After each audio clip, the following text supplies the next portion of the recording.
Now I would like to explain how to calculate the grade point of a student in Python by using if-else. Student యొక్క marks యొక్క గ్రేడ్ని పైథాన్లో ఎలా calculate చేయాలో చెప్పుకుందాం. మనం ముందుగా student యొక్క మార్క్స్ కనీసం 3 సబ్జెక్ట్స్ మార్క్స్ తీసుకుందాం. సబ్జెక్ట్ 1 వాటిని మార్క్స్ని సబ్జెక్ట్ 1, సబ్జెక్ట్ 2, సబ్జెక్ట్ 3 అందాం. ఈ మూడింటికి కనుక మనం కొంత వాల్యూస్ ఇస్తే దీని యొక్క యావరేజ్ మార్క్ని మనం కట్టాల్సి వస్తుంది. యావరేజ్ ఇప్పుడు ఏమవుతుందంటే S1 plus S2 plus S3 divided by 3. పైథాన్లో మనకి ఈ డివిజను ఫ్లోటింగ్ పాయింట్ వాల్యూ ఇస్తుందని తెలుసు. అందుకని మనం ఏం చేద్దాం అంటే ఇంటీజర్ డివిజన్ చేద్దాం. పైథాన్లో ఇంటీజర్ డివిజన్ చేయటానికి మనం డబుల్ స్లాష్ వాడతామని కూడా మనకి ఐడియా ఉంది. ఇప్పుడు ఈ యావరేజ్ ఎప్పుడైనా కానీ ఈ యావరేజ్ వాల్యూ 75 కన్నా కానీ ఎక్కువ ఉన్నట్లయితే 75 లేదా 75 కన్నా ఎక్కువ ఉంటే అంటే average greater than or equal to 75 ఉన్నట్లయితే ఇతనికి డిస్టింక్షన్ వచ్చిందని అతని పెర్ఫార్మెన్స్ అద్భుతంగా ఎక్సలెంట్గా ఉందని మనం చెప్పాలి. రైట్. అదే యావరేజ్ రైట్ 75 కన్నా తక్కువ ఉంది యావరేజ్, మరియు అండ్ ఈ యావరేజ్ 60 కన్నా ఎక్కువ ఉంది. 75 కన్నా తక్కువ ఉంది, 60 కన్నా ఎక్కువ ఉంది. రైట్. ఇది ఫస్ట్ కేస్ అయితే ఇది సెకండ్ కేస్ అనుకుందాం. ఇప్పుడు ఇతనికి ఫస్ట్ క్లాస్ వచ్చిందని 60 కన్నా ఎక్కువ మార్కులు వచ్చాయి కాబట్టి ఫస్ట్ క్లాస్ వచ్చిందని చెప్పాలి, మరియు పెర్ఫార్మెన్స్ గుడ్గా ఉందని చెప్పాలి, బాగుంది అని. ఇదే యావరేజ్ ఇక్కడ దీన్ని greater than or equal to అనుకుందాం 60 కూడా సమానం అవ్వాలి. ఇదే యావరేజ్ 60 కన్నా తక్కువ ఉంది మరియు ఇదే యావరేజ్ 50 మార్కుల కన్నా ఎక్కువ ఉన్నప్పుడు యాక్చువల్గా ఇతనికి సెకండ్ క్లాస్ వచ్చిందని, ఇతని పెర్ఫార్మెన్స్ ఓకే అని మనం చెప్పాలి. అదే రకంగా మనము ఇతని యొక్క యావరేజ్ మనం కేస్ 4 తీసుకుందాం. ఇతని యొక్క యావరేజ్ 50 కన్నా తక్కువ మరియు యావరేజ్ 35 మార్కుల కన్నా ఎక్కువగా ఉన్నప్పుడు ఇతను థర్డ్ క్లాస్లో పాస్ అయ్యాడు, పెర్ఫార్మెన్స్ పూర్గా ఉందని చెప్పాలి, లేకపోతే పెర్ఫార్మెన్స్ నాట్ గుడ్ అని చెప్పాలి. అదే ఇతని యొక్క యావరేజ్ కనుక 35 కన్నా కానీ తక్కువ ఉన్నట్లయితే, యావరేజ్ మార్క్ కనుక 35 తక్కువ ఉంటే ఇతను ఫెయిల్ అయ్యాడు అని చెప్పాలి. మనం ఇక్కడ ఈ కండిషన్స్ అన్నిటినీ కూడా ఇఫ్ ఎల్స్ ద్వారా మనం ఇంప్లిమెంట్ చేయవచ్చు. ఈ ఇఫ్ ఎల్స్ ద్వారా ఎలా ఇంప్లిమెంట్ చేస్తాము అనేదాన్ని నేను పైథాన్ యొక్క ఆన్లైన్ కంపైలర్లో డైరెక్ట్గా ప్రోగ్రామ్ రాస్తూ నేను మీకు ఎక్స్ప్లెయిన్ చేస్తాను. రైట్. నేను పైథాన్ ఆన్లైన్ కంపైలర్కి వెళ్తున్నాను యాక్చువల్గా. రైట్. ఇక్కడ నేను కామెంట్ లైన్ రాస్తున్నాను. దిస్ ప్రోగ్రామ్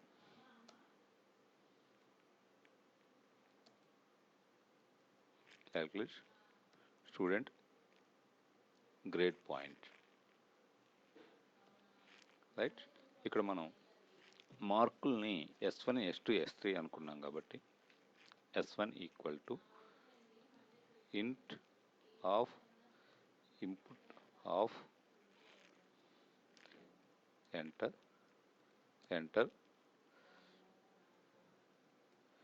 subject 1 మార్క్స్ అంటే ఇన్పుట్ వాడి తీసుకుని దాన్ని ఆల్రెడీ నేను ఇంటీజర్లోకి మార్చాను. అలాగే S2 equal to int of input of enter subject 2 marks. నేను సబ్జెక్ట్ 2 యొక్క మార్క్స్ను కూడా అదే విధంగా తీసుకున్నాను. అలాగే S3 equal to int of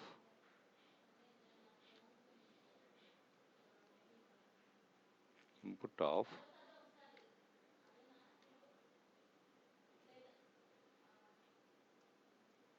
enter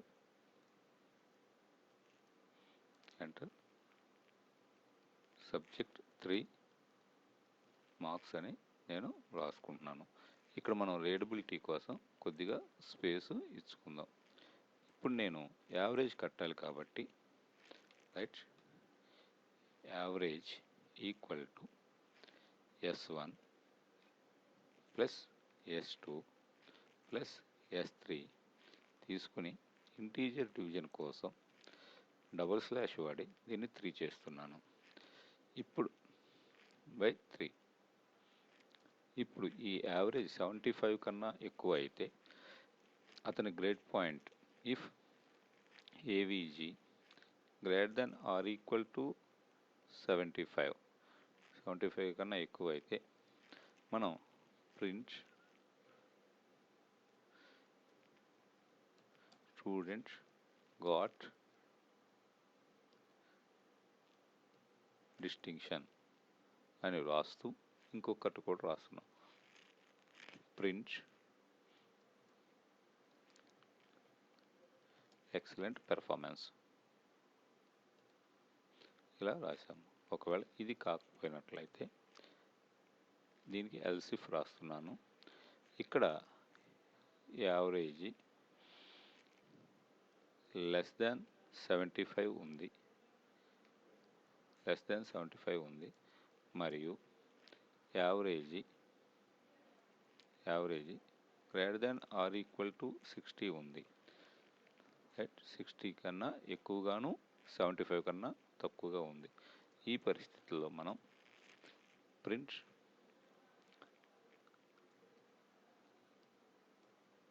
student got first class అని రాస్తూ మనం ఇంకోటి కూడా రాస్తున్నాం. ప్రింట్ పెర్ఫార్మెన్స్ ఈజ్ గుడ్ అని రాస్తున్నాము. ఒకవేళ ఇది కూడా కాకపోతే అంటే మరొక ఎల్సిఫ్ వాడుతున్నాను. ఎల్సిఫ్ ఇక్కడ యావరేజ్ లెస్ దాన్ 60 ఉంది, మరియు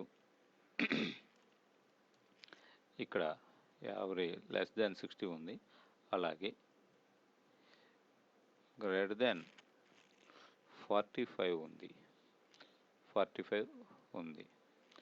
కాబట్టి ఇతన్ని print student got second class అని రాస్తూ నేను ఈ బ్లాక్లో లేకపోతే ఈ కాంపౌండ్ స్టేట్మెంట్కి ప్రింట్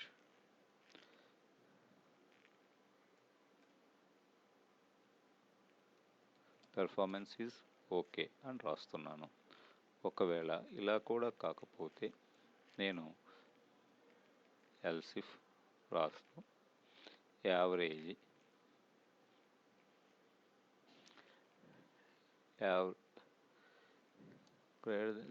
ఇక్కడ 45కి ఈక్వల్ అయినా కానీ పర్లేదు. యావరేజ్ 45 కన్నా తక్కువ ఉంది, మరియు యావరేజ్ 30కి సమానంగా ఉంది. అలాంటప్పుడు నేను print student got third class అని రాస్తూ స్టూడెంట్ యొక్క పెర్ఫార్మెన్స్ బాగాలేదు అని రాస్తున్నాను. పెర్ఫార్మెన్స్ ఈజ్ పూర్ అని రాస్తున్నాను.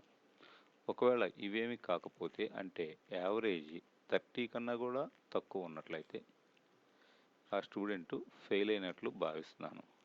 కాబట్టి ప్రింట్ స్టూడెంట్ ఫెయిల్డ్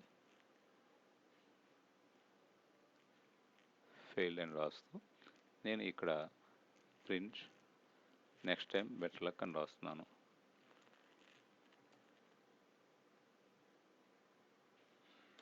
రైట్, ఇది నేను రాసింది ఫ్రెండ్స్. దీన్ని ఒక్కసారి మనం ఎగ్జిక్యూట్ చేసి చూద్దాం. రైట్, ఇందులో ఇక్కడ ఎర్రర్ వచ్చింది. ఈఎల్ ఇఫ్ దగ్గర నేను 18వ లైన్లో ఏదో తప్పు చేశానని చెప్తుంది. రైట్, ఇది ఎల్స్ ఇఫ్ కాదు, కేవలము ఎల్స్ మాత్రమే. దీన్ని నేను సరి చేశాను. మరొక్కసారి ఎగ్జిక్యూట్ చేద్దాం.